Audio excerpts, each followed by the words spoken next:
وہ اونٹ جس نے رسول اللہ صلی اللہ علیہ وسلم کے لیے 4 دعائیں کی۔ رسول خدا نے جب اس کی 3 دعاؤں پر آمین کہا اور چوتھی پر عابدہ ہو گئے۔ نبی کریم صلی اللہ علیہ وسلم کی اپنی امت کے لیے وہ کون سی دعا ہے جسے مانگنے سے اللہ پاک نے اپنے پیارے محبوب کو منع فرما دیا تھا؟ آج کے حالات دیکھ کر آپ کو اس بات کا اندازہ ہو جائے گا۔ یہ ایمان افروز معجزہ بھی ایک ایسے بوڑھے اونٹ سے منسوب ہے جو اپنے مالک کی شرپسندی سے عاجز آ کر اللہ کے رسول صلی اللہ علیہ وسلم کی پناہ میں آ گیا تو سرکار دو عالم نے اس کی جان بچائی، جس پر اونٹ نے اللہ کے نبی کے لیے 4 دعائیں فرمائی، لیکن ان میں سے ایک دعا ایسی بھی تھی جس پر رسول اللہ صلی اللہ علیہ وسلم عابدہ ہو گئے۔ علامہ طاہر القادری نے کشف الاسرار میں اس حدیث مبارکہ کو بیان کیا ہے کہ جس میں اس واقعے کی تفصیلات بیان کی گئی ہے۔ ابن ماجہ نے اس حدیث مبارکہ کو حضرت تمیم داری رضی اللہ عنہ سے روایت کیا ہے۔ وہ فرماتے ہیں، ہم حضور نبی اکرم صلی اللہ علیہ وسلم کی بارگاہ اقدس میں حاضر تھے کہ ایک اونٹ بھاگتا ہوا آیا اور حضور نبی اکرم صلی اللہ علیہ وسلم کے سر انور کے پاس آ کر کھڑا ہو گیا، جیسے کان میں کوئی بات کہہ رہا ہو۔ آپ صلی اللہ علیہ وسلم نے فرمایا، اے اونٹ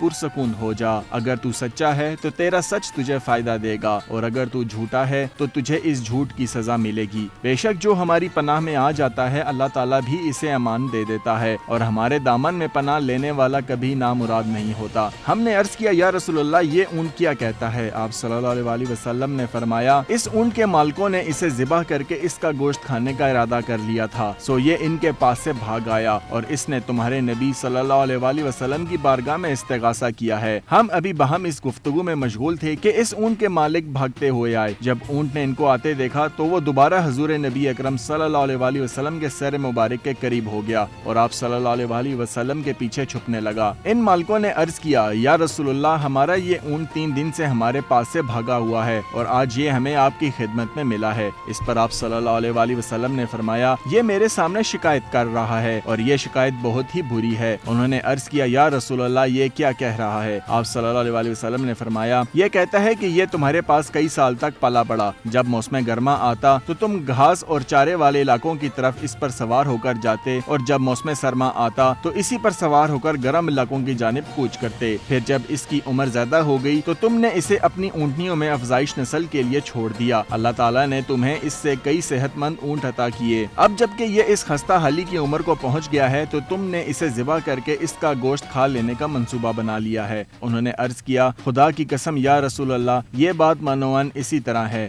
جیسے آپ نے بیان فرمائی۔ اس پر حضور نبی اکرم صلی اللہ علیہ وسلم نے فرمایا، ایک اچھے خدمت گزار کی اس کے مالکوں کی طرف سے کیا یہی جزا ہوتی ہے؟ وہ عرض گزار ہوئے، یا رسول اللہ اب ہم نہ اسے بیچیں گے اور نہ ہی اسے ذبح کریں گے۔ آپ صلی اللہ علیہ وسلم نے فرمایا، تم جھوٹ کہتے ہو، اس نے پہلے تم سے فریاد کی تھی مگر تم نے اس کی داد رسی نہیں کی، اور میں تم سے بڑھ کر رحم فرمانے والا ہوں۔ بے شک اللہ تعالیٰ نے منافقوں کے دلوں سے رحمت نکال لی ہے اور اسے مومنین کے دلوں میں رکھ دیا ہے۔ اس کے بعد آپ صلی اللہ علیہ وسلم نے اس اونٹ کو ان سے 100 درہم میں خرید لیا اور پھر فرمایا، اے اونٹ جا، تو اللہ تعالیٰ کی رضا کی خاطر آزاد ہے۔ اس اونٹ نے حضور نبی اکرم صلی اللہ علیہ وسلم کے سر مبارک کے پاس اپنا منہ لے جا کر کوئی آواز نکالی تو آپ صلی اللہ علیہ وسلم نے فرمایا، آمین۔ اس پر پھر دعا کی، آپ صلی اللہ علیہ وسلم نے پھر فرمایا، آمین۔ اس نے جب چوتھی مرتبہ دعا کی تو آپ صلی اللہ علیہ وسلم عابدہ ہو گئے۔ ہم نے عرض کیا، یا رسول اللہ یہ اونٹ کیا کہہ رہا ہے؟ آپ صلی اللہ علیہ وسلم نے فرمایا، اس نے پہلی دفعہ کہا، اے نبی مکرم، اللہ تعالیٰ آپ کو اسلام اور قرآن کی طرف سے بہترین جزا عطا فرمائے۔ میں نے کہا، آمین۔ پھر اس نے کہا، اللہ تعالیٰ قیامت کے روز آپ کی امت سے اسی طرح خوف کو دور فرمائے جس طرح آپ نے مجھ سے خوف کو دور فرمایا ہے۔ میں نے کہا، آمین۔ پھر اس نے دعا کی، اللہ تعالیٰ دشمنوں سے آپ کی امت کے خون کو اسی طرح محفوظ رکھے جس طرح آپ نے میرا خون محفوظ فرمایا ہے۔ اس پر بھی میں نے کہا، آمین۔ پھر اس نے کہا، اللہ تعالیٰ ان کے درمیان جنگ و جدال پیدا نہ ہونے دے۔ یہ سن کر مجھے رونا آ گیا کیونکہ یہی دعائیں میں نے بھی اپنے رب سے مانگی تھیں۔ تو اس نے پہلی 3 تو قبول فرما لیں لیکن اس آخری دعا سے منع فرما دیا۔ جبرائیل علیہ السلام نے مجھے اللہ تعالیٰ کی طرف سے خبر دی ہے کہ میری یہ امت آپس میں تلوار زنی سے فنا ہوگی، جو کچھ ہونے والا ہے قلم اسے لکھ چکا ہے۔